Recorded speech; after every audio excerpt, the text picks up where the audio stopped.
Hi, I'm Chris Haigh and this is the Fiddle channel, and today I'm going to show you a bluegrass tune called Clinch Mountain Backstep.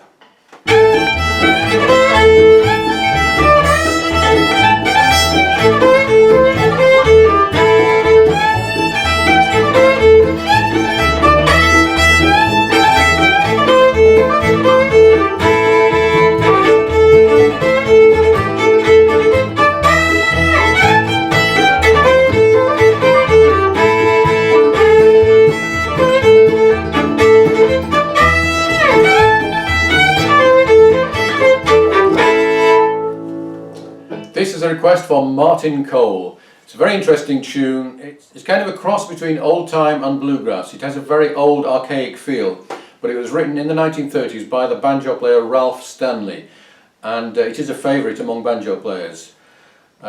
He said that he combined Cluck Old Hen and Liza Jane to come up with this tune. Clinch Mountain is a mountain range in the Appalachians, and Ralph Stanley, after working with the Stanley brothers, he called his band the Clinch Mountain Boys. This tune has a very old-fashioned archaic feel, which comes mostly from what's called the mountain minor, also known as the minor modal scale, and I'll talk about that more in a minute. It also is slightly crooked in that there's one half bar, which is fairly unusual for bluegrass, although it's very common in old-time music. So let's look at the scale that it's based on. So it's an A minor pentatonic.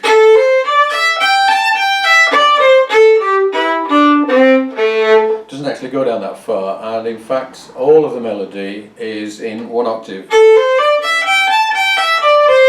Apart from, what's really interesting about this is that although it's obviously a minor tune, it's played over major chords,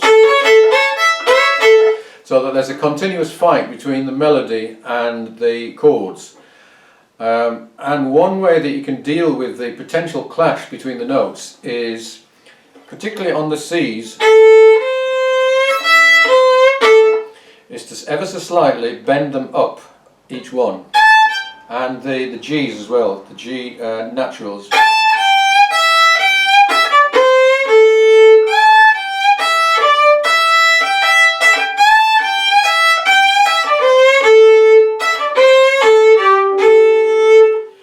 So you've got quite a lot of freedom as to how you play those notes, whether you play them as absolutely natural, in tune C's, C sharps, or somewhere in between, or somewhere sliding.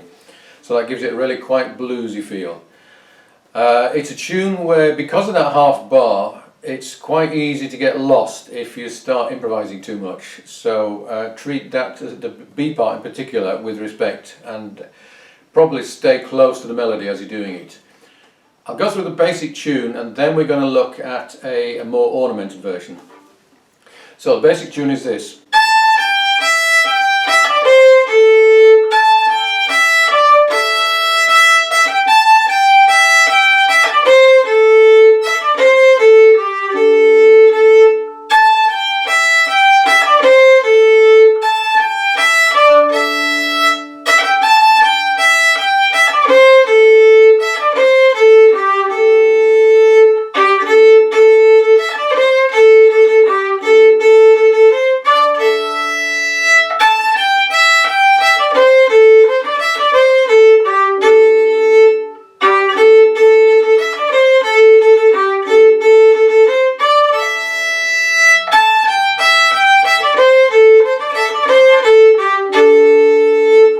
And in case it's not obvious, the crooked bit comes at in the middle of the B section. So we got, and that's your half bar.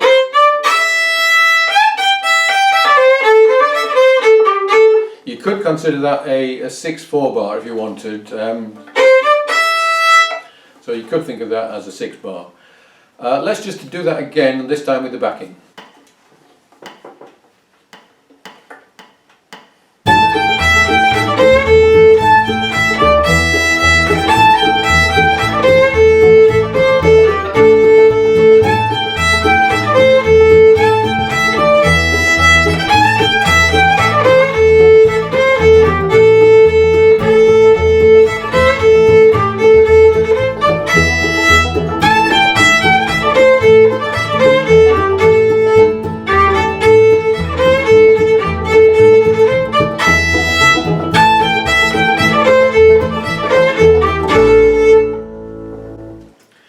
One way you can add to this is by adding open string drones.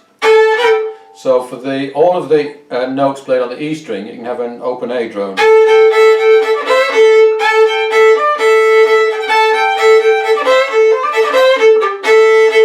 And for the notes on the A string, you can have a E drone. I wouldn't actually drone everything, but probably about half of it I would drone. Let's just do it one more time, and this time a bit faster and with lots of drones.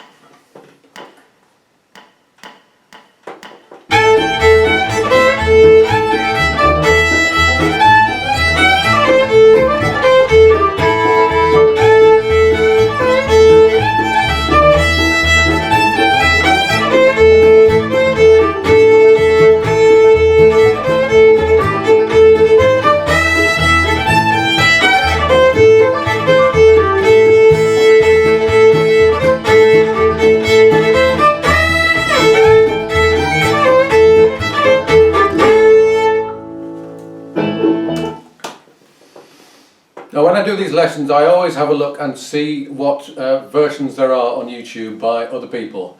And there's a great version by a band called 81 Crow. And I have to admit, I don't know anything about them, apart from the fact that they've done quite a lot of videos and they're really good. And I don't know the name of the fiddle player. But I've transcribed roughly his solo on this. And it's one of those solos which stays pretty close to the melody, but adds quite a lot of different stuff in there. And that is what you're aiming at. You learn first the basic melody and then you find out how you can decorate it in your own fashion. He uses quite a lot of chromatic notes, that kind of phrase. He does a similar kind of thing using parallel fifths, that kind of thing.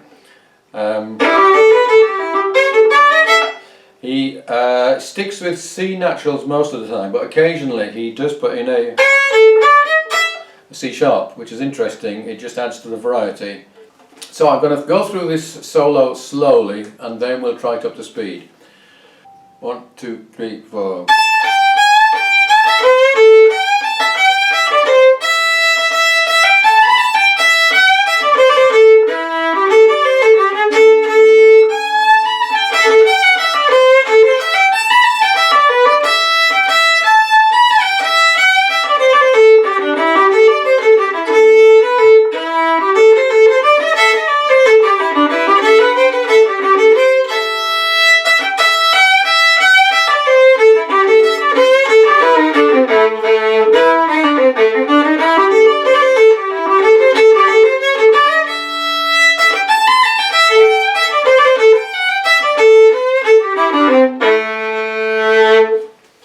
I'm not sure how much of this he improvised and how much of it he had learnt, but it's a really great solo, especially when it's speeded up. I'll just point out in the last line we've got that. Now when I see a C natural on the E string, I will normally go into third position, but I notice he does it in first position by stretching his fourth finger. And at the speed he's playing at, and the fact that there's a lot of bendy notes in here anyway, if that C comes out slightly flat, I think it really doesn't matter at all. So I suggest you go through this a few times, nice and slowly, and then see if you can get it up to this tempo.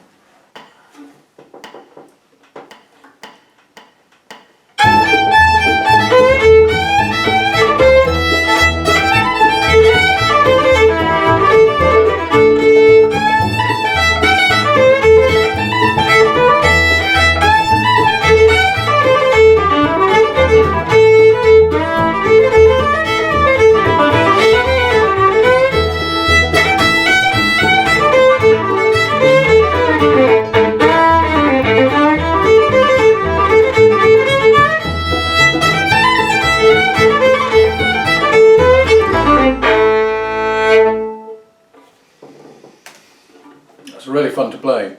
Finally, I'm going to give you a properly improvised solo, which is the way I would normally approach a solo like this. although as I did warn you, when you get to the second half it's best to have the melody pretty well in mind. But in this kind of solo you move further away from the melody and you do more kind of bluesy licks and more jazzy. If you'd like a copy of the dots that I'm using here, then do subscribe and send me an email and I'll send you a copy and I'll play you out with Twice Round on a solo.